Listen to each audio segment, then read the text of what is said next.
Ladies and gentlemen, welcome back to another edition of Fusion of Honor, where we cover everything that happens in MLW Fusion and Ring of Honor.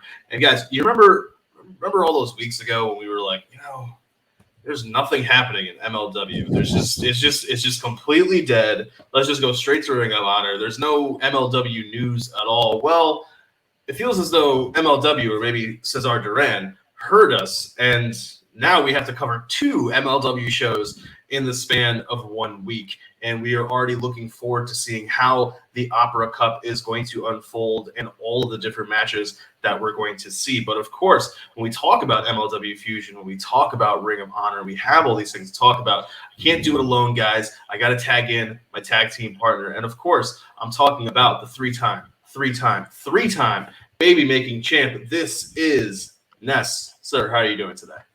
Doing mighty fine, good brothers. True Hills, what's the deal? Yes, we have MLW Fusion news. We have Ring of Honor news. Matches all across the board. It's a lot to get into. Yeah, I'm glad we can actually go back to reviewing two shows and not trying to scrape the bottom of the barrel to give you some information on one of the shows. No, we actually have a full course meal for you. Absolutely. And speaking of full course meals, you guys can get a complete bevy, a buffet of meals when you guys are subscribers to our YouTube channel. So remember to hit that like button, comment, share, subscribe if you have not already. And if you need a little more, if you need some dessert or a second course or whatever the case may be, we always have our Patreon that you guys can sign up to. $3 is the minimum to get even more content. I know last week, or actually no, earlier this week, days are flying by. Earlier this week, I was on the watch along with Romeo for the GCW Mox versus Gage match that had lots of blood, and oh wow, that was ridiculous. But there's a lot of content that we are adding every single week on our Patreon. So guys, if you are not already a Patreon subscriber, and if you're thinking about it, go for it. And $3 again, $3 a month, and we appreciate all the support that you guys give us. Now, I know that Ness was in the building for Fightland when it was being taped, and I'm sure that he can speak to us about support when it comes to this opening match of the Fightland episode on Vice TV. We see Myron Reed, the world middleweight champion, putting his title on the line against Aramis, Tajiri, and I'm still not sure why he was in the match, Eris. I mean, he lost to Aramis, so I was like, why is this guy in this match? It just seemed a little confusing. But this was a fatal four-way for the title, and Aramis and Eris just kind of picked up right where they left off in their previous match. These two guys were definitely the MVPs or the workhorses of the match. The majority of the match involved them. There was some really, really great spots, as you are expecting with middleweight action. This is the end of an incredible sequence that sees all four men hitting some kind of suicide dive over the top rope leap on each other. It's a mixed match of chaos and chaotic action that sees Myron Reed coming out on top. During the course of the match, there were some really great, this was a really nice submission hold that Tajiri had locked in on Aramis. And again, we have Eris and Aramis being the workhorses of this match. Unfortunately for them, neither man came out the winner. And unfortunately for Myron Reed, who was celebrating after being the man who survived all of those top rope moves, it was not his night either, because Tajiri, utilizing that infamous Japanese green mist, is able to put away Myron Reed. And what I thought was interesting was that a lot of times in matches like these, you may have the winner pin somebody other than champion to preserve a potential rematch for the champion down the road. MLW said, no, we are going to have Tajiri missed and then pin Myron Reed. We have a new middleweight champion. Ness, what'd you think about this one? I know this This is right up was your alley. Yes, it was. This was a lot of fun watching it live. It was just like nonstop. We cover. I cover Impact Wrestling. It felt like an X Division match, just to Oh say yeah, the least. These guys, Aramis and Eris, they were pretty much like the glue to the match. Definitely, in my opinion, Aramis, because he was just all over the place, going at everybody. So it was a lot of high flying, a lot of striking, a lot of back and forth between everyone. But yeah, at the end of the day, I did not see Tajiri winning this match, and two, I did not see Myron Reed being the one to get pinned. yeah, Just like you said, in matches like these, when you have uh, a star-studded addition to the match, someone like Tajiri or just a bigger name that's pretty much bigger than everybody that was in the match. It's always nice to have them added, but if they weren't going to win, they didn't have to take the pin. It was. I went into the match thinking it was going to be like that. That either Aramis or Eris would be the one to take the pin. This just pretty much just sums up that they're serious on having Tajiri in more than just a one-off, because I thought that's what it was going to be. He would just be there. It's Fightland. We're at the ECW arena, the 2300 arena. We're going to give Philly some nostalgia. No, we're going further than that. We're taking this seriously. He's going to be our middleweight champion. yeah. So Myron Reed getting pinned. I don't know, man. Like I maybe some way he can finagle his way into getting a rematch, although he was the one to eat the pin. I highly doubt Tajiri will say no, because it's Tajiri. He's there to fight, and that's he's a fighting champion. I'm sure he'll be a fighting champion. But yeah, the match was great. Definitely a great opener. I had a lot of fun watching it. I can definitely say at this point in the show, a little bit of it was starting to drag, or a lot of people were just like, we're here for a long time. We were there for like 5 hours, like 5 or 6 hours. And then when this match came, the energy shot right back up and everybody was on their feet for it. And it was a lot of action. So definitely it was a great match, and kudos to Jerry, man. I want to see how his run goes as a middleweight champion. Yeah, there are going to be a lot of options for him to face, considering all the people that they've added to the roster. I do want to see a singles match between him and Aramis. That's something that I think will be really, really nice. But you guys were there for hours. Imagine how long it felt for Alex Hammerstone trying to get his hands on Jacob Fatu. Months. Yeah. Months and months and months. But here we are. We are having the match that Matt Cross and Tom Lawler tried to spoil.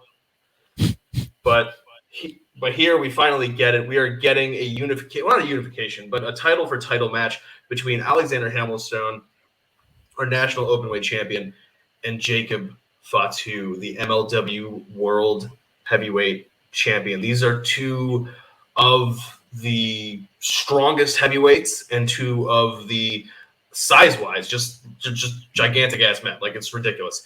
And I can only imagine what it was like seeing this in the actual arena. I'm going to spare you this time of putting up the thumbnails that I grabbed of you, because you were visible. Yeah, I that's the reason why I sit on that side. I always sit in the south side, just because I know on Hurricane I'll be on there. Taking tips from Drunk Guy. Got to appreciate that. But this match had a little bit of everything. It had great moments, starting from the moment the bell rang. Hammerstone was going after Fatu, picking him up, throwing him in the corner, just trying to do whatever it took to take him out. I think that Joseph Samael did a really great job ringside. The few times we didn't see him that often, but when we did see him, he played the role perfectly, much like Paul Heyman does when he's ringside for Roman Reigns or Brock Lesnar matches. There was this great spot where Fatu hits a moonsault off of the barricade, just leaping off of the barricade. There was also this great one after Fatu has turned things around and he's hitting this wicked-looking pile driver on the ring apron, which, Ness, I don't know if you know, but it's the hardest part of the ring. So I've heard. But this match continues. There is here another sense. They said trying to say a high angle senton. I was like, it looked like he just missed on the moonsault. But a move from Fatu to Hammerstone. Hammerstone, anything you can do, I can do better. And just look at the elevation. Like, you're not expecting that from heavyweights, I gotta say. And last but not least, we have a new world heavyweight champion and the same national openweight champion, because Hammerstone is able to finally put away Fatu, ending a reign that has went on so long, but a worthy reign at the same time, because he was doing great work and he was having good matches, so it didn't feel as though it was dragging on for no reason. We will say this, that Hammerstone was unable to use the pendulum to put him away. He did use the TKO. We did find out on this week's episode of Alpha, Fusion Alpha, that he apparently tore his ankle almost in half, like the tendon or something like that, or some ridiculousness. And he's not fully cleared for action. But as we will find out during this episode, that's not going to stop him. But this match had a lot going for it on paper, and I think it executed very, very well. So, Ness, I loved this one. What did you think about this? Yeah, again, being in the building for this, it was fucking electric. I think I stood up. You probably see me on I think I stood up for the whole match, or like a good amount of the match. And then if I did sit down, something happened that made me stand right back up again. But everything about this match, just the in-ring action between these two fucking behemoths, it was really brutal. As you seen the pile driver on the apron, the hardest part of the ring. There was a lot of back and forth outside of the ring. Even Joseph Samael, at one point, I think the guy was a plant, but he slapped one of the guys in the crowd. So, and nobody knew what to do about it. Now, back in my mind, I'm like, shit, I'm pretty sure he's a plant. But, I'm like, well, shit, I hope he's a plant, because dude looked kind of upset. And then, security is moving him out or whatever. So I'm like, yeah, they're really playing up on this. I can't even say hate towards Contra Unit and Jacob Fatu, because that crowd was hot for him. They really, it really was polarizing. Although they're the top heels and the top badasses in the company, wrestling fans got to be wrestling fans. It doesn't matter if you're the badass, you're the heel. We're gonna cheer you regardless.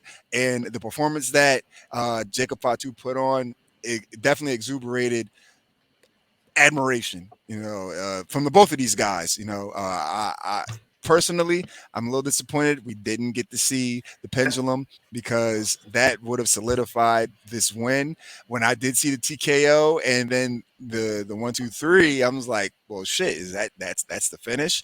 But again, here after the fact that Hammerstone was indeed injured, kudos to him to even be able to finish the match. Again, after as physical and damaging as that match was, it kind of I can appreciate him going out there and continuing, and not only just continuing, but finishing the match itself. But yes, this it felt like a big fight feel leading up to this, all the months that, Hammerstone was chasing. Fatu's like, no, you're not on my level. And I'm not even going to, give you the time of day. Hammerstone having to jump the hurdles, winning the battle riot, finally coming to blows, finally being able to end the 2-year-long reign of Fatu. So now now we just got to wait and see, how long his recovery is going to go. But I think he's going to try to be a fighting champion regardless at the end of the day.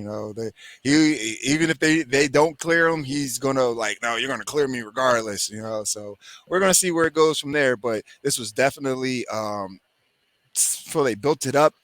Everything paid off at the end of the day. It really felt good. And at the end of the day, Contra Unit's not done with him. No. It isn't over. It isn't over yet, folks. Not by a long shot. Not at all. And that leads us directly into this week's episode of Fusion Alpha. We're going to have a lot of things regarding this storyline that Ness is talking about to cover. But before we can talk about that, we got to talk about this opening match, which was Calvin Tankman taking on Lee Moriarty.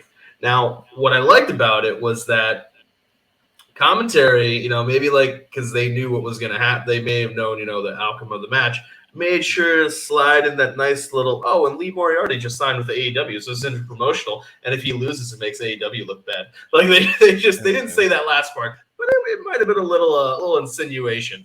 But Lee Moriarty trying to bring Tiger Style to Tankman, but as he quickly learned, it is hard to bring Calvin Tankman down.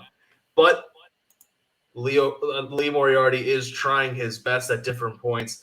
And, man, this when he tried to get this submission hold on Tankman, and Tankman had to find a way to power out of it, it was really cool to watch, because you're trying to think, wow, is this going to be the moment? Because Tankman has had a very interesting journey in his time in MLW, including being one of the persons that tried to take down Fatu. But it always seems as though there's something that he just has, like he has to break through somehow in order to get to that main event level, the full main event level, because it's not as though nobody's going to say, oh, Calvin Tankman's going after the middleweight title. It doesn't make sense. How do you, he's heavyweight hustle. He's not middleweight hustle. Yeah. So, or middleweight magic, I guess, would be the alliteration. But maybe now he'll have the ability to do so, because we know that he is going to be entering the Opera Cup, as will Lee Moriarty. And I'm interested to see how exactly they're gonna pull this off, because they got a lot of big names in that Opera Cup. But here Tankman builds the momentum, coming in with a win just a hair under 11 minutes. This one was a pretty good match. Nice opener for the show. Ness, what do you think about this one? I fucking love this match. Although it was like I wish I would have seen more. Watching it, it didn't feel like 11 minutes. I don't know if that's enough time or not enough time, but they used their time very, very good. It was a lot of Tankman showing how powerful he is, and Lee Moriarty just being a technician that he is. You guys seen the screenshots. Had him in a I guess he was trying to go for a crucifix, but yeah, just had him in a submission like that. But man, the power of Tankman, heavyweight hustle, that is not just a gimmick. That guy is a fucking beast. And one of the spots that I definitely remember was, I think Lee Moriarty was trying to go for some type of aerial maneuver or some type of move on, again, the apron. Got caught in a power slam. Yeah, on the apron. What was crazy about it is, because I remember now what you're talking about. I keep trying to say Heyman hustle, not heavyweight hustle. But Tankman was actually in the ropes in a position to get a 619. Yeah, and he and Moriarty went for a penalty kick almost, yeah. And Tankman was like, oh, no, I'm going to grab you, and I'm going to flip you into a slam on the apron when I don't have leverage, because I myself am lying at an angle.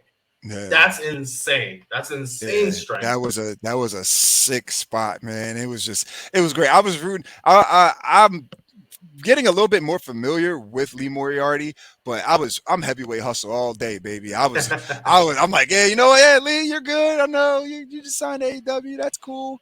Hey, Tankman, kick his ass. I need you to get this win.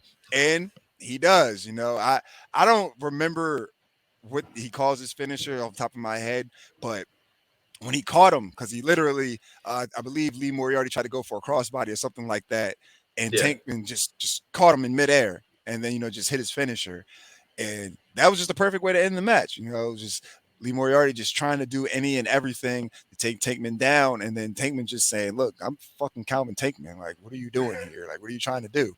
And went to got the victory. But it was a very great match. I enjoyed it very, very much. I'm a Tankman mark. I would love to see him in Impact specifically, because they don't take weeks off or months off like MLW does at times. But again, he can possibly work both, because we got TJP in MLW. you know, you can probably get him to work multiple. You know, he can still do his indie thing and still. But that's just me. I don't know. Well, I wouldn't mind. I wouldn't mind seeing him because they're bringing. At least the first time they're bringing in somebody from outside of the company. I wouldn't mind seeing him trying to take that TNT title from Sammy either. yeah, I would like, man. I'm a huge fan of the dude. I want to see him on like television, you know. So it would be great for him. But you know, who knows what he has going on, or if he even wants to do things of that nature. But it's all good. Both kudos to both these guys. He put on a phenomenal match. Big fan of both. Speaking of Lee Moriarty, he actually was on. I think it was Dark or Elevation. It was either one of the two. But it was a match. He was in a tag team match against FTR, and he was teaming with our boy LSG in a weird twist. I was like, wait a minute, what's going on? But oh yeah. But also I remember Tankman. I keep trying to say Heyman Hustle. I don't know why. Tankman faced Jordan Oliver at one of the Warrior Wrestling shows that we went to this summer, and my God, he's murdering Jordan Oliver in the ring.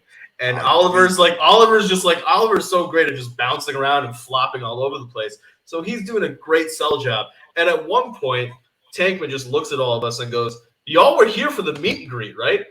Y'all didn't warn him? Y'all didn't tell him to leave? Like you didn't. Y'all not good friends. None of you looked out for this man." And then he just goes and hits a clothesline.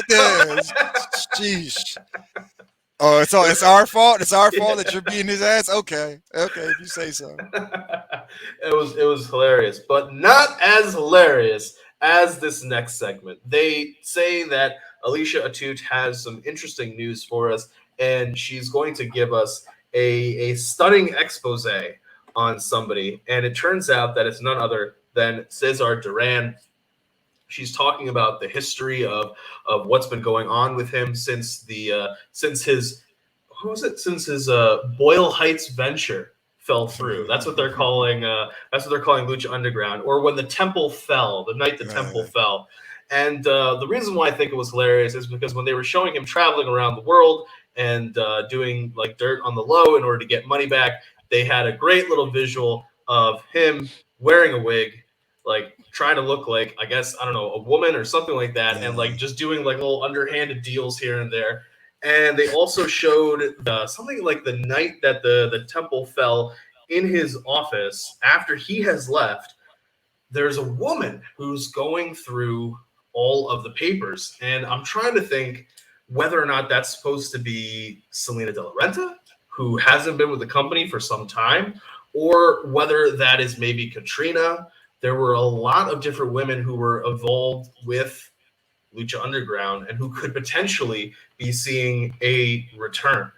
And during this next match, they tell us that that Cesar Duran has seen the expose and he's going to have something to say about it. But before he's able to do all of that, we do get a segment with Alexander Hammerstone meeting with Cesar Duran. And Hammerstone says he is someone who wants people to have opportunity. And he would be a hypocrite if he did not relinquish the National Openweight Championship. So he formally vacates the championship. Meanwhile, Joseph Samael in a video has now challenged your boy Hammer to a War Chamber match. And it's going to be 4-on-4. We don't know who exactly can be Hammerstone's partners, or whether or not Hammerstone's even going to accept.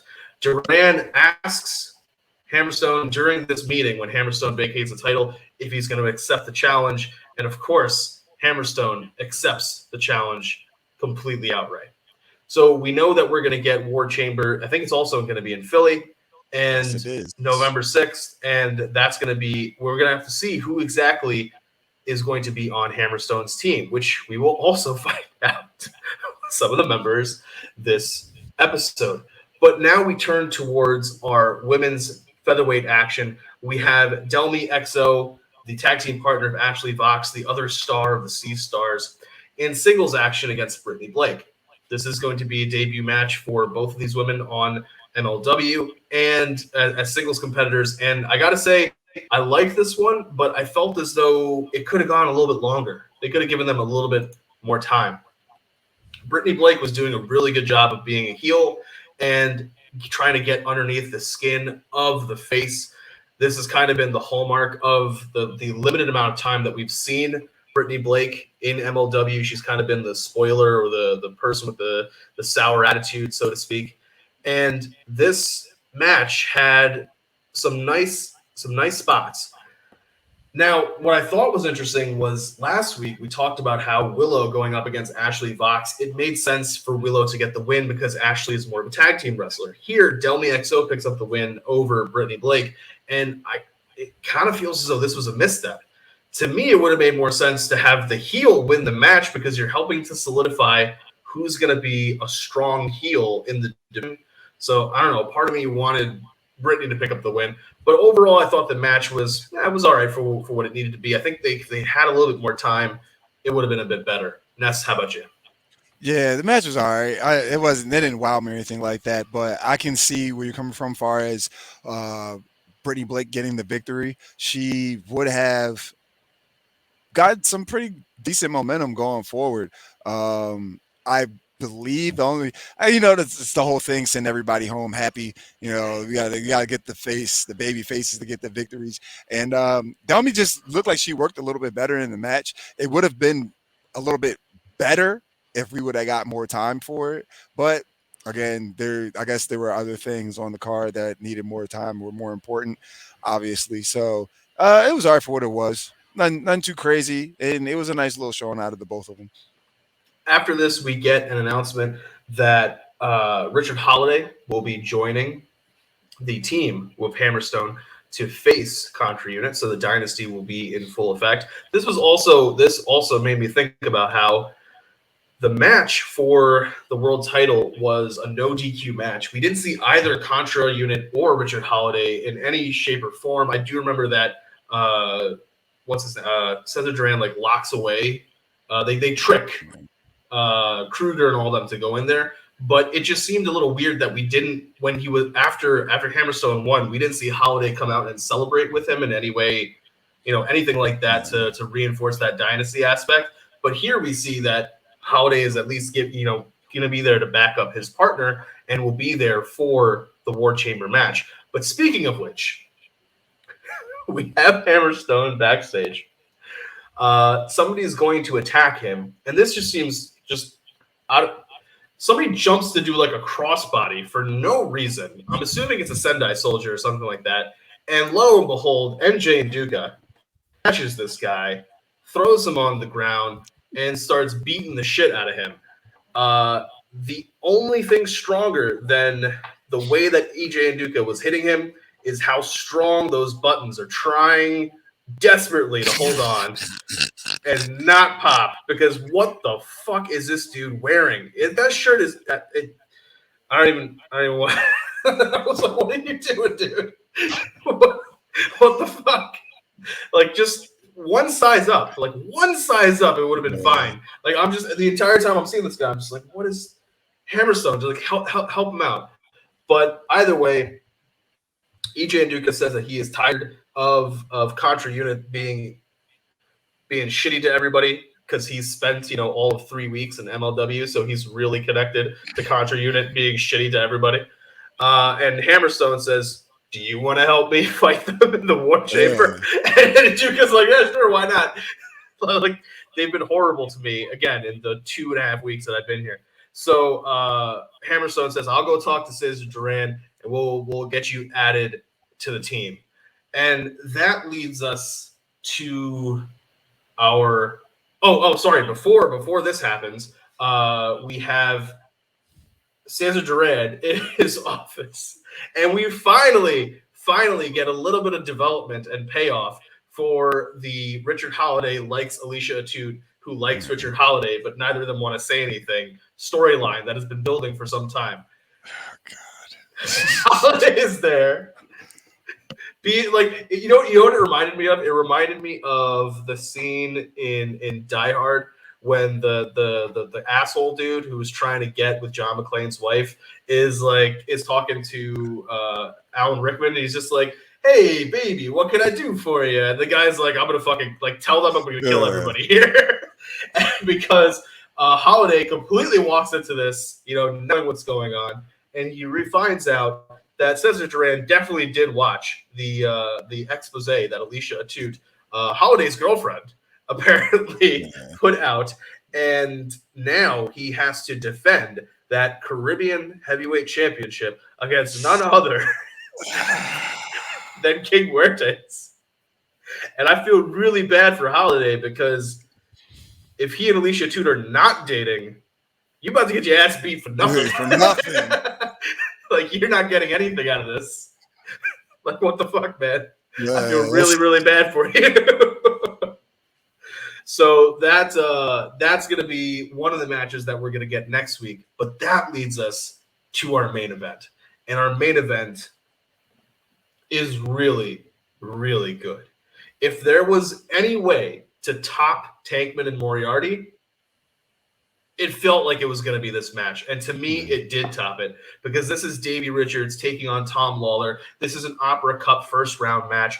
Tom Lawler, as he points out in his promo video throughout the course of the night, is a defending Opera Cup champion. He won the champion, the cup or the tournament last year. And this match is a technical submission love fest. Yeah. This is just so amazing with the holds that these two guys were trying to put on each other.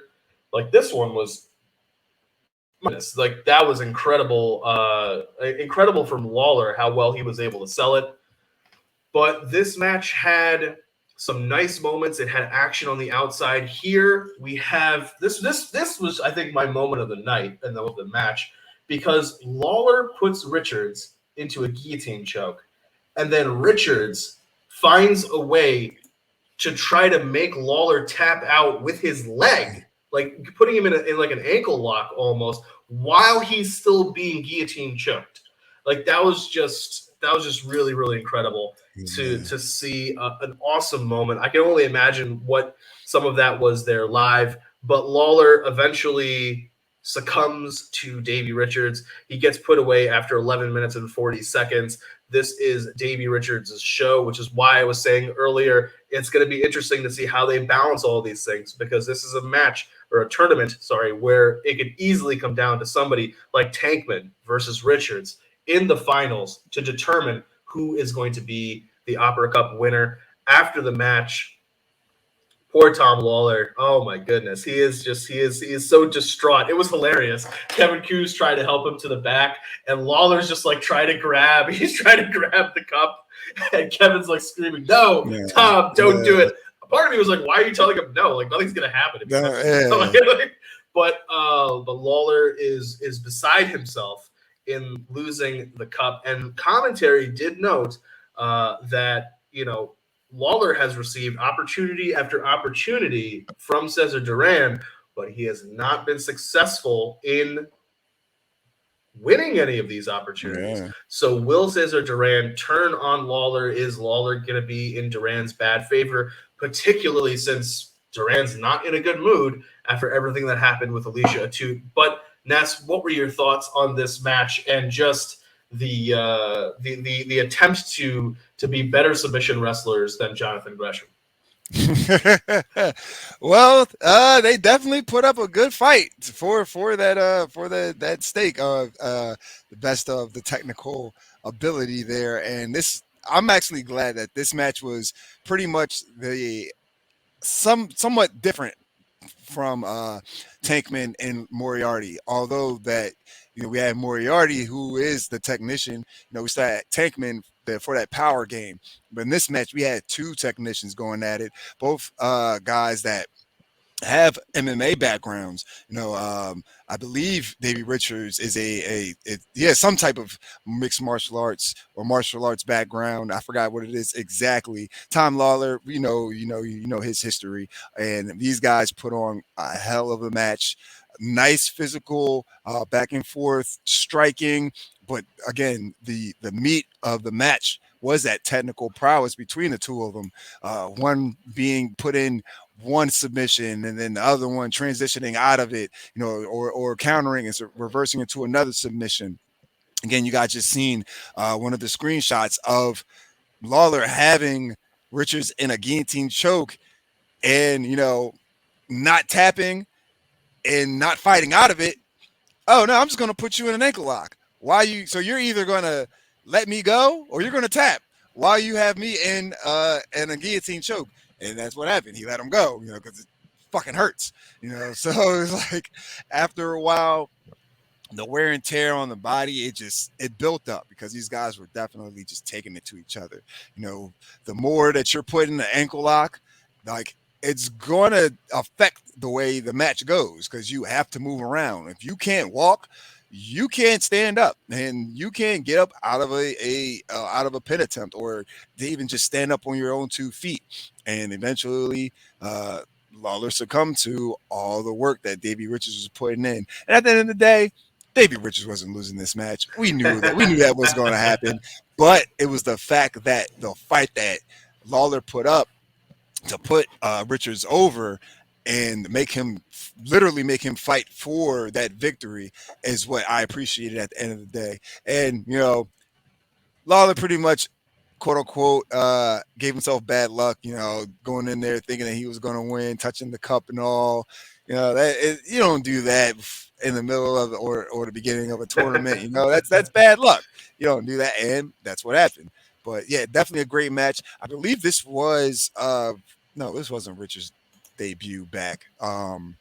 This is just another early showing. No, not singles matches. No, not singles, but because he had the TJP match. Yeah, so yeah, it was definitely a great showing, another great showing for Davey Richards to show that he still got it, he hasn't lost a step, and going forward, he's going to be a threat to be reckoned with for the rest of the MLW roster. Yeah, so between now and the finals at Intimidation Games, we're going to have on our opening series, we're going to have Calvin Tankman taking on Matt Cross, Alex Shelley taking on TJP. We're going to have Davey Richards taking on, Davey Richards now has beaten Tom Lawler, and Bobby Fish taking on Lee Moriarty. This is going to be an interesting Opera Cup, to say the least. I don't know if you were planning on going to Intimidation Games, but that'll be really cool to see live, however this finals shakes out. Yeah. But one last thing, guys, before we finish with MLW, my goodness, 2 shows, is that we've heard throughout the course of the night that we were going to hear from Jordan Oliver and Myron Reed in Justice speaking to 5150 LAX after the tag team match that happened last week. And here we see them having a promo in the parking lot or parking garage. And, they're talking the shit that they're supposed to say to LAX.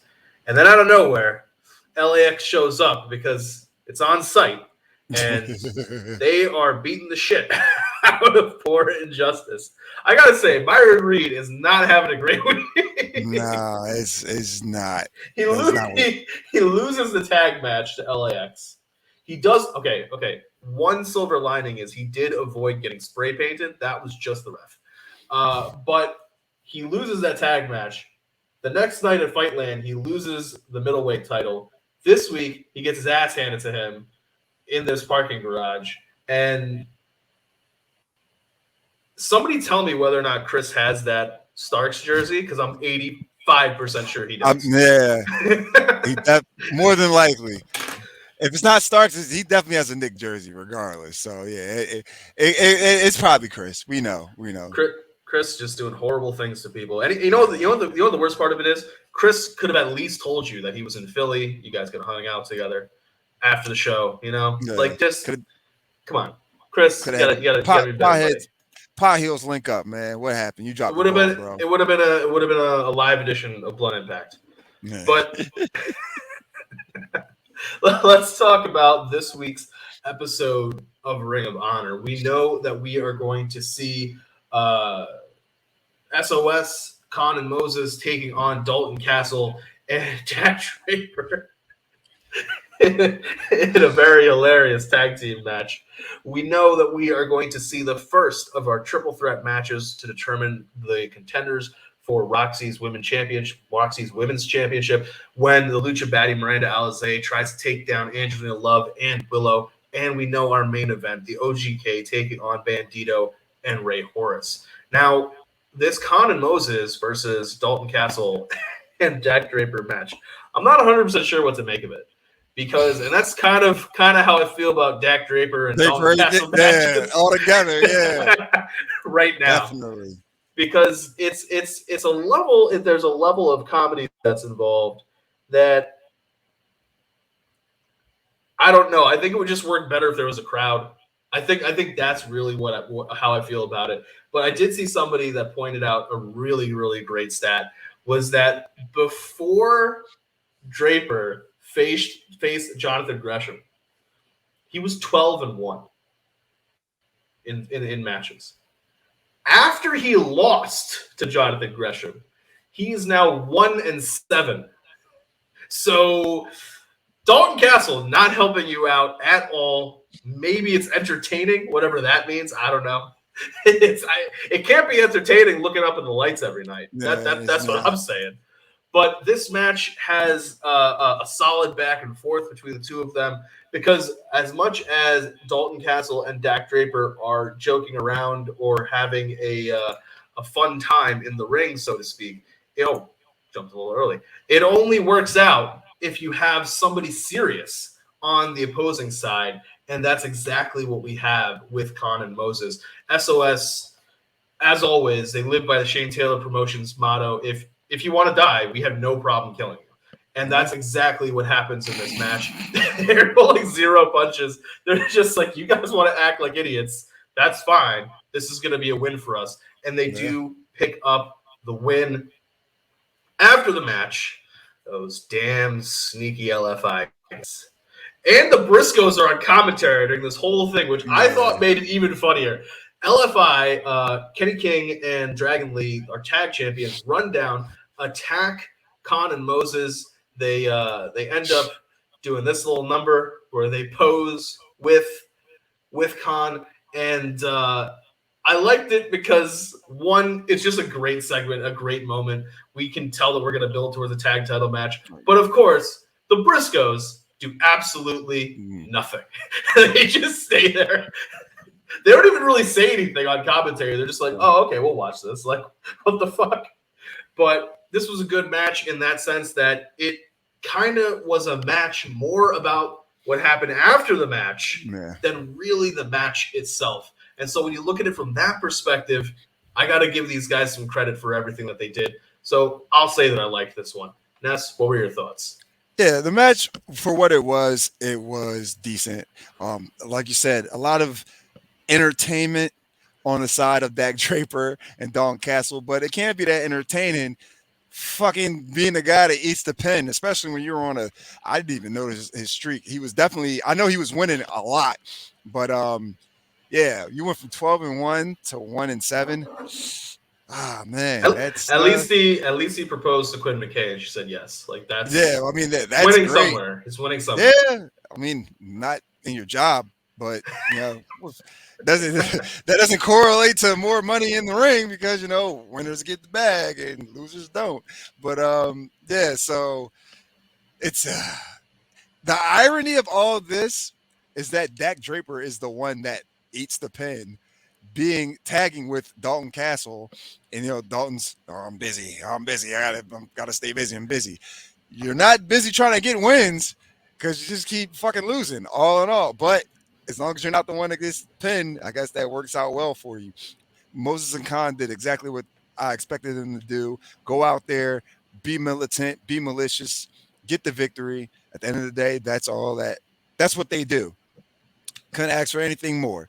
The post-match, though, yeah, I like this because, again, it's back to what we like to refer to as those spinning plates.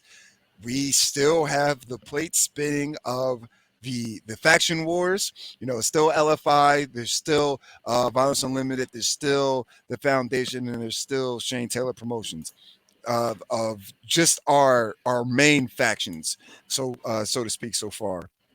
There's still the Righteous somewhere, but they weren't here for right now. So to have Dragon Lee and Kenny King to go out there and go after Moses and Khan, which is very interesting for the fact that they have the 6-man titles. When I think about tag team wrestling, I'm just thinking straight off the top of my head of the Ring of Honor tag team titles, not the 6-man titles, the tag team titles. So it's not strange, but different to have the tag team champions pretty much issuing the challenge, so to speak, not officially, but going out there, going after Moses and Khan. You know, I guess the beatdown wasn't that much of a beatdown because they got right back up after the fact and said, "Hey, well, why don't you two bitches put the titles on the line?" And then, I guess that disrespected LFI of Kenny King and Dragon Lee, like, "Oh, well, we didn't kick your ass enough. Okay, we'll do it on next week's episode of or whatever on Ring of Honor." So I'm ready for that match. Again, it's still the who knows. I doubt that LFI loses, but there's always the chance that Shane Taylor, I got beef with Kenny King still. I still got beef with Roosh. Dragon Lee, I was the baddest man on the planet as television champion until, Dragon Lee took it from him. So it's still all these spinning plates that these guys still have issues with each other that's going to go further into the storyline. So again, I doubt that LFI drops the titles, but there's always in the back of my mind that Shane Taylor can be a factor in this because he does not like Kenny King as much as he does and the rest of LFI. So who knows? Shane Taylor can be a factor. La Bestia Del Ring could be a factor. We know that Roosh won't be a factor. But yeah, I'm ready to see that match because these are two good tag teams, and I'm thinking the match is going to be great. Briscoe's being on commentary was good, but again, they really didn't give a fuck because who cares? These guys beat each other up. That works out for us. I just want to know why LFI thought it smart to go after SOS when they couldn't beat them when the 6-man titles were on the line. Because what is it? Because La Bestia Del Ring was a part of that. He was the weak link. I will say that. That's exactly why. But yeah, that is definitely going to be a really good match. But when we're talking about weak links, it's tough to point out any one particular weak link in this next match. This is a triple threat with Willow, the Lucha Baddie Miranda Alizé, and Angelina Love. They are going to determine who will be the next contender for Roxy's title. Whoever wins between them will face whoever wins between Mandy Leon, Trish Adora, and Allison Kay. So that's going to be a really great match to see. But here's the thing. We know that we're going to get this match, and then we get the match after that with the two winners against each other. There's like 7 months between now and Final Battle. But apparently only the week before Final Battle are we actually going to have that match. But at least now we know who will be on one side of the ring. We have Willow here taking on the two of them. This match devolves into kind of a 2-on-1 handicap match for a good portion of where our two heels say, you know what?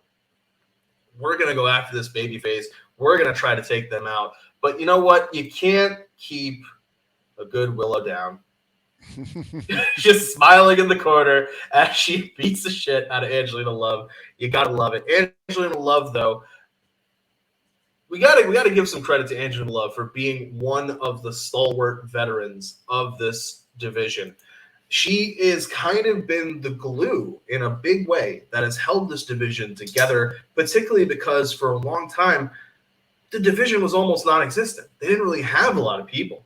So to have somebody like Angelina Love be there and then be in this match, it's very important. And they do the traditional heel thing going where they team up against Willow. And then, of course, the heels can't work together because only one person can actually win this match. And that's where you see Angelina Love trying to put that submission move onto Miranda Alizé. It is unfortunate. Miranda Alizé, crushing loss because it is going to be Willow who picks up the win here. And now Miranda Alizé has lost that title match. She turned, sort of, so to speak, on Roxy. Now she's losing this. What's going to be going on? And what I thought was interesting was that commentary pointed out the smart thing of it could have theoretically come down to Love versus Mandy Leon. But now we're not going to have that match. But what it does do is make me think that in the same way that the face out of the three won this match, down the road, I think we're going to see Mandy Leon pull up a stunning upset against Trisha Dora and Allison Kay, because I think that match is going to devolve into those two reigniting what happened in the tournament between the two of them, and Mandy Leon trying to find a way to capitalize on that so that we do continue to have a face versus heel matchup for the finals of this kind of mini tournament, so to speak, situation. But that's getting way too far ahead.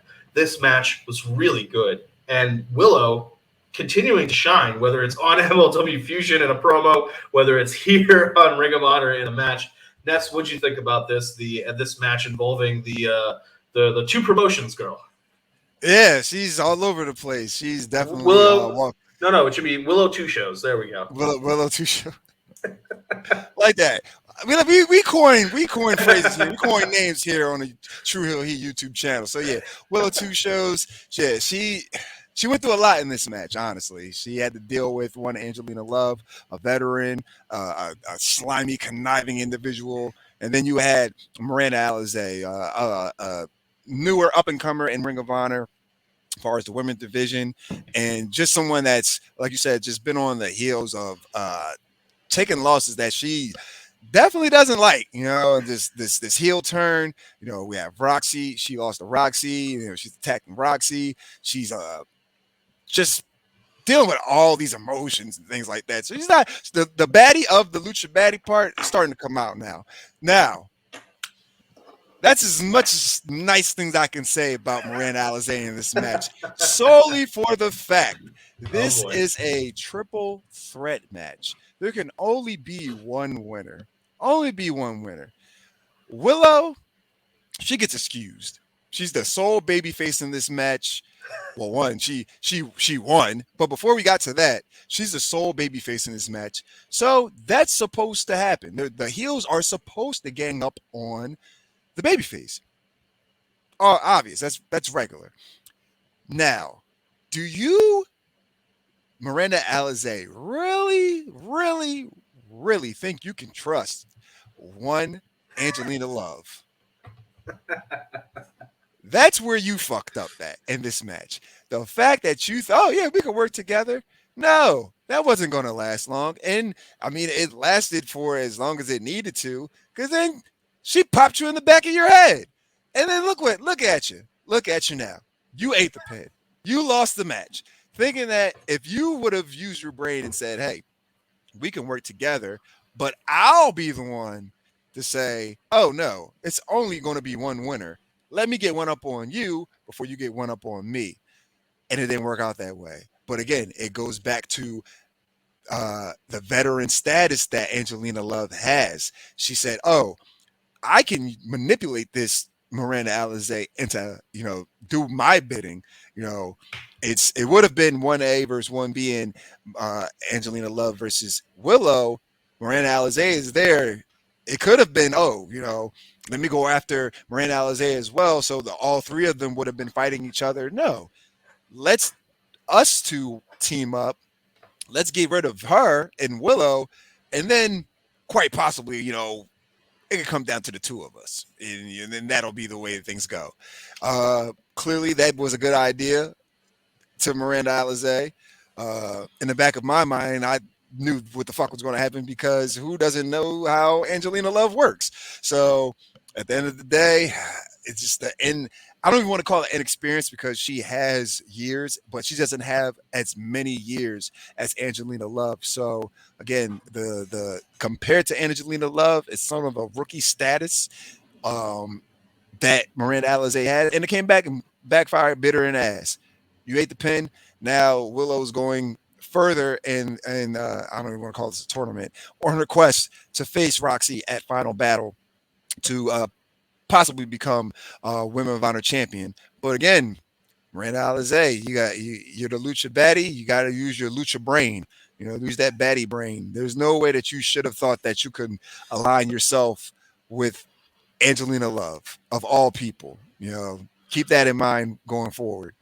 What would have helped her is if she had studied some film, watched some tape, maybe gone back and checked out a little bit of Impact, which maybe she would have been able to do if I'd already started what's going to be coming to the True Heel Heat Patreon, where I'm going to be starting at the very beginning of Impact and going through and reviewing all of the old shows, starting from the beginning to where we are today. It's going to take me some years, but I'm chasing after Blunt Impact. I'm going to be on you guys' heels. But that probably would have helped her to learn a little bit about Angelina Love and the beautiful people and the way that Angelina Love uses people, spits them out. Mandy Leon, take notes. It's coming. But that leads us to our main event.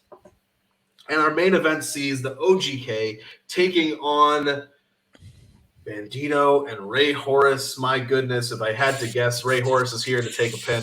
I don't know why I think that, but I think that for some reason. This is a match between guys who are in the tag division versus, as they point out on commentary, you can be in a singles division and the tag division. But one member of that tag team, that Taven, he's got his eyes on a little prize that's around Bandido's waist. Bandido is the most wanted champion after all. There's a great moment in this match, or a hilarious moment, I should say, where Bandido says to Taven, "I really like your belt," and Taven says, "I want yours." But this is a really, really good tag team match. It's surprising, I want to say surprisingly, but it's almost not surprising because I think, to me, we know so much about Rey Horus and Bandido as a tag team with Mexa Squad. But with the OGK, it's still, as much as they have now been reunited, it's been a while since we've really seen them in week in and week out action. And seeing them up against the Briscoes, really good. Now seeing them up against Bandido and Rey Horus, even better. Because these are two teams that are good at what they do, and it's a great time for the OGK to remind us what exactly they bring to the table when it comes to this tag team action. And I'm not sure if my thumbnails are loading, but either way, this was a really, really dope match to watch. They had some nice combination moves between the two teams, and we can see some moments where right here they do I don't even know how to describe this. Bandido standing in front of Taven. Horus runs past him, bounces off the ropes, comes back. He goes into he's gonna flip him, but then he pulls him out just enough time so that he can drop Rey Horus down on Taven. It's only good enough for a 2 count, but what the hell does it matter? It's just an amazing moment to watch. And we also have here just great physical action between the two teams. Mike Bennett is kind of the glue, the workhorse of this match, so to speak, in different ways. Taven, they're continuing the storyline where Taven is kind of biting off more than he can chew, or seems as though he's biting off more than he can chew. And it's a nice way to reinforce what the loss to Vinny meant to him. The same way that Miranda Alizé is kind of, well, not for her, not kind of, she's going down a descent of going towards being a heel because of the loss and how much it affected her when she lost to Roxy. Taven losing to Vincent has actually shifted his perspective and shifted his thinking. But what they're doing here is they're slow burning it. He continually is getting more and more arrogant. He has to try to find a way to prove himself. He knows he lost his world title shot. Now he's trying to almost ride the coattails of Mike Bennett to tag team gold. And yeah, they take out the Briscoes, but were you guys really in a position to take out the Briscoes? Maybe, maybe not. And here you're up against the world champion in Rey Horus, and it's almost as though you get lucky because Taven almost gets taken out in this match, and it's on Bennett to kind of carry the weight. And what's interesting is this has also been kind of the story of the entire OGK reunion. Mike Bennett being put in a position where he has to carry the weight, in some cases get his ankles broken again, and try to find a way to back up Taven, who continually is putting the teams in positions where Taven can't cover it. So this is quickly becoming one of the more interesting and intriguing stories that's happening on Ring of Honor. But Ness, I'd love to hear your take on the match and the overall everything that's happening with the OGK. Yeah, this match was another great match. It was a lot of I like the it was the tag team action, but the thing about it is Rey Horus and Bandido, we know that they have tagged before. Like they're gonna have that continuity regardless. More so recently, they've been leaning on the singles side. So the fact that they didn't get this win makes a lot of sense to me, for the fact that although they are tag team partners or have tagged before, Mexican Blood's not a thing anymore, but they're still, they still tag together regardless. They are in singles. One is the fucking world champion. He's not. He shouldn't. Honestly, he really shouldn't be having tag team matches. At the end of the day, in my opinion, he's the world champion. He should, be building up his world champion singles stock as a singles competitor. But at the end of the day, his best friend Rey Horus, they're going to continue to have that relationship, and they're going to continue to have these matches. Whereas we have OGK, who are still a tag team, still formidable opponents. They just beat the Briscoes, the 11-time tag team champions, the legendary Briscoes. They got a decisive win over them.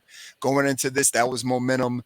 Going into this match, they beat the world champion. Although he wasn't the one pinned, they get a victory over the world champion in tag team match. So I think it was I like to look at it as the tag team that it's still tagging on a constant basis versus the tag team that was tagging before, both doing singles matches, but coming back to tag, here and there. It just made sense. It just felt right, because these guys are going to stay in the tag division when Bandido is going to have to go on his singles run as Ring of Honor World Champion. Also in this match, it showed, again, Mike Bennett definitely being that guy carrying the load for the OGK. I had a brain fart. Matt Taven, still not fully grasping his place in Ring of Honor at the moment. After that feud with Vinny, he's still second guessing himself. So Mike Bennett, being that, like, look, you're my brother, you're my best friend, you're my tag team partner. I will be there to support you. I will be that guy to take the load off your back whenever I need to. And that's what he's been consistently doing in these matches. Definitely in the match versus the Briscoes, definitely in this match versus Rey Horus and Bandido. But also, something that I want to point out, Bandido and Rey Horus haven't had the best track record in tag team matches lately. Oh no, no. To my understanding, I believe they are 1-3 as tag team as tagging recently. That's not good for, and obviously, just like you alluded to before we started talking about the match, Rey Horus is there to eat the pin. So as this is going on, 1 win versus 3 losses, and I think it's 3 consecutive losses. Yeah. That's not good. It's not a good look for Bandido, even though he's not the one taking the losses. After a while, you like to think what's going on between the relationship here. Is it going to still be strong? Are they still going to say, hey, losses happen, we're still going to be able to get by it, we're still going to be the best of friends, tag team partners when we need to be?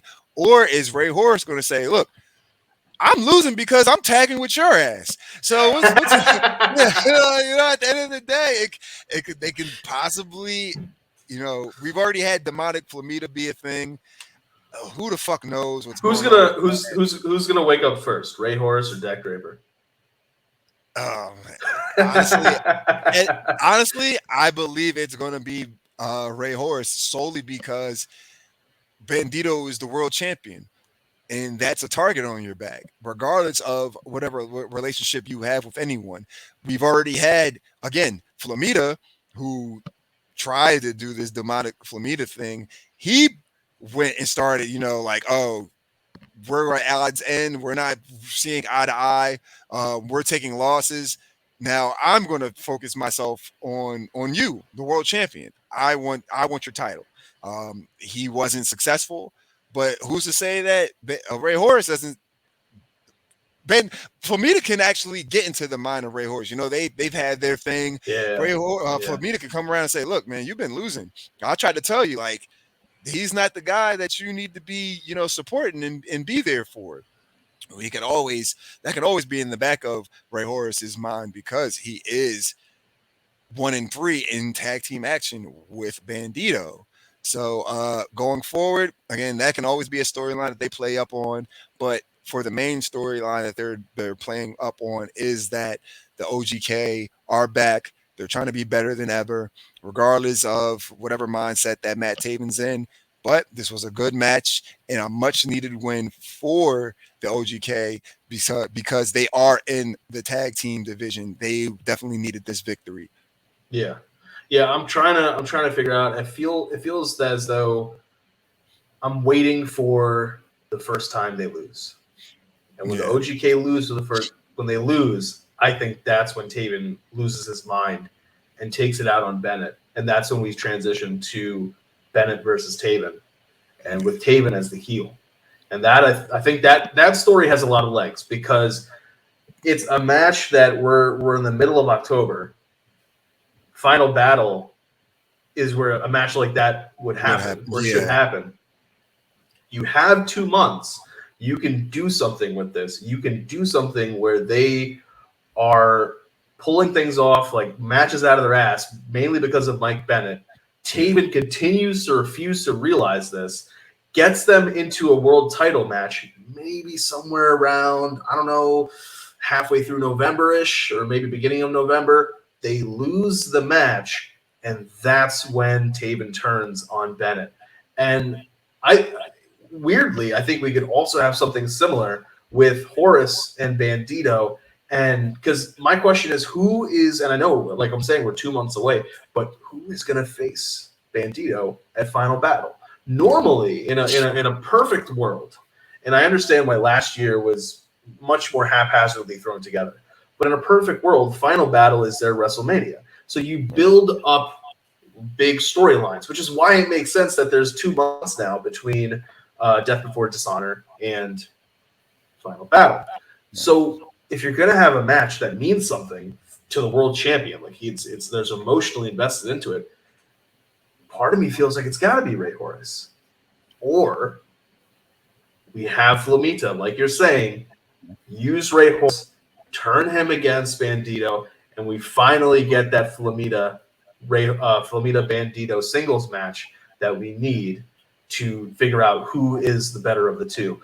The only thing that's interesting to me about this is it leaves a lot of guys out in the cold. Brody King, Jay Lethal, Jonathan Gresham is saying that he wants a challenge for the world title. There's a lot of guys out there, and I think it could be a scenario where we see Gresham versus Lethal at Final Battle, where there's cracks in the foundation. Yeah. These two guys got to go at it. They got to figure out what's going on. Then the question is, what happens with Brody King? But then on top of that, that's 3 storylines where it's former tag partners who are now against each other. Do you want to run the same thing over and over again? And we can't forget the fact that we still have faction wars going on. Yeah. So how all of this is gonna play out, I have no idea. But do you have? I guess if we're putting on that fantasy booker's hat, who would you want to see face Bandido? We'll say Bandido at Final Battle. I'll say this solely for the fact that they would have to build that story ASAP. I want to see Vinny, but only if I love Bandido. You know how much I love Bandido. Only if he goes on to actually win. It just has to happen. But like I said, it can't be like how they're doing with the women's division. Oh, a week before fucking Final Battle, we'll do this, that, and the third. Like, no, if you were going to have Vinny go through all that to even be able to get the title shot, why not have it happen at Final Battle? Let it be the big moment, Yeah. And then to close out the year, to close out the storyline of Vinny overcoming Matt Taven and his ego, and then going forward, like now he has the righteous is all righteous, so to speak. Vinny's, last time we seen them, they were in all white.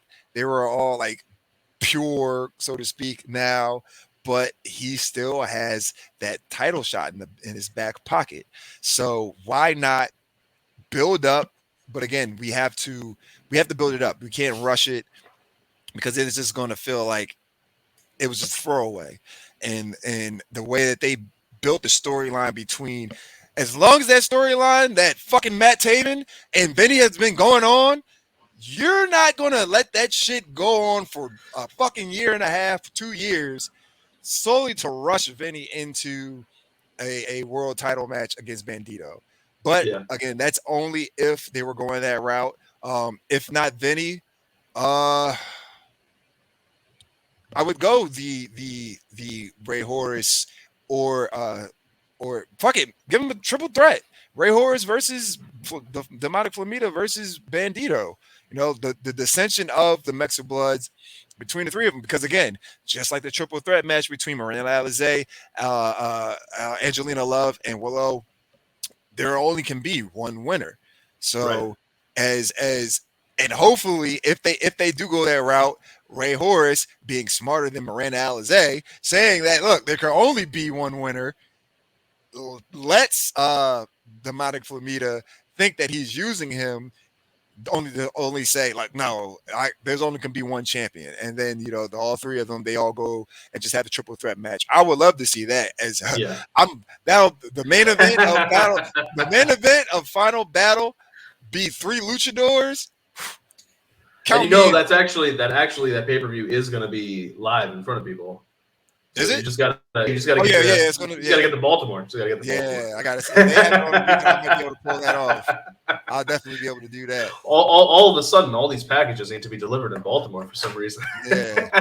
Oh, no, I'm definitely going out there on company dime. But no, a couple things from what you said. I really thought, because of how long they were taking after the match to like shake hands and all that kind of stuff, I was like, what if Vincent's music hits? And he doesn't do anything. He just comes out and does like the clapping thing that he was doing before, just to get under the skin. And you know what? I think if we're putting on that fantasy booker's hat and we think that maybe it could be Vincent for Final Battle, what I would do is I would have Vincent make the announcement on Ring of Honor at the end of one episode of Ring of Honor television, and then the main event of the next episode is the OGK challenging for tag titles. And then when they lose, that's another reason why Matt Taven snaps, because he knows Vincent is going to get a shot at the world title, and that shot should have been his. He lost it to Vincent, and that's another reason why he turns on Bennett, blaming Bennett for everything, even though Bennett's been the guy saving his ass. The nerve, the fucking nerve. But yeah, guys, that'll be something that's just, I gotta say, Ring of Honor has done a really good job of building all of these different storylines. And now, as we're starting to see, really commingling them and weaving them all together. Because Bandido's storyline is being affected by so many different things that whenever he's in a match with somebody, it inadvertently affects other stories. So seeing how all of this is playing out has been really great to watch. And we appreciate you guys being with us every single step of the way as we cover everything that's happening on Fusion, as we cover everything that's happening on Ring of Honor. A part of me hopes one day to have a promo segment or some kind of talking segment between Cesar Duran and Tony Khan. I think that would just be hilarious, especially if Tony Khan is in his eat shit Impact mode, where he was just talking shit to Impact during those commercials. That would just be hilarious between the two of them. But guys, that'll be something we hope to see down the road, which we'll cover at that point in time. But Ness, tell the people where they can find you, sir. You guys can follow me on Twitter and Instagram at skinny__Kravitz, right here on the True Hill Heat YouTube channel. One half of Fusion of Honor with my man, the StatKing, the man of 1,004 numbers, where we review MLW Fusion, Ring of Honor. You can also catch me on Blunt Impact, Georgia Jabronis with my man, Chris G. We review Impact Wrestling every Thursday at 10:15. You can also catch me on NX3.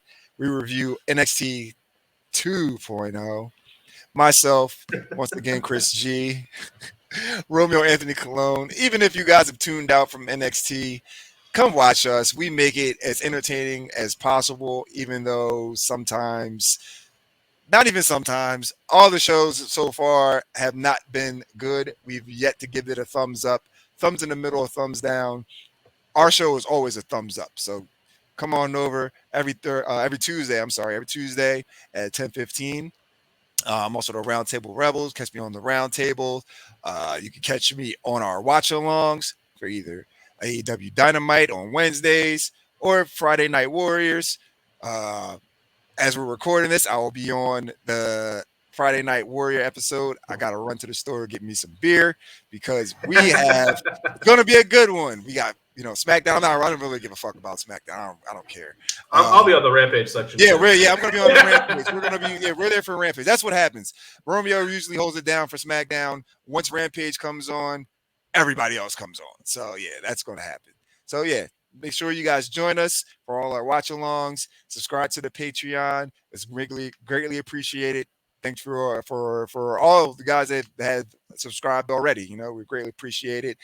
Got me a new mic. Come on, guys, keep supporting us. Support us to support you, to help you get out this great content. Muchly appreciated.